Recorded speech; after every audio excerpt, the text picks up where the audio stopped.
En Afrique de l'Ouest, la céramique, ce n'est pas qu'un artisanat, c'est vraiment un art millénaire, un langage sculpté dans la matière. Les plus anciennes traces de céramique ont été retrouvées au Mali et datent d'environ 9000 à 11 000 ans avant notre ère. Alors ainsi, depuis des siècles, les gestes se transmettent de génération en génération, transformant l'argile brute en objet du quotidien, en symbole rituel et surtout en gardien de la mémoire. Mais que se passe-t-il lorsque cette tradition rencontre la création contemporaine? C'est précisément là qu'intervient notre artiste du jour, le Ghanéen Kobina Adoussa.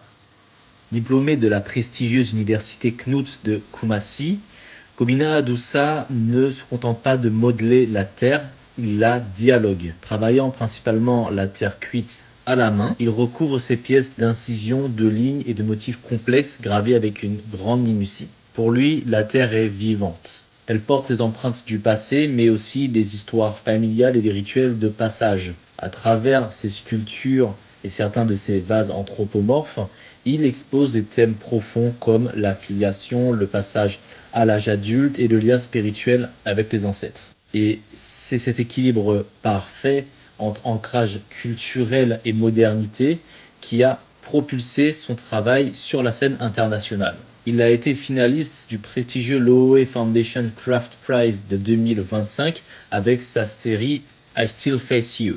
Donc ce sont ces 3 céramiques ici qui lui ont valu d'être finaliste. Et Kobina fait aujourd'hui rayonner son art depuis la galerie Fumi à Londres.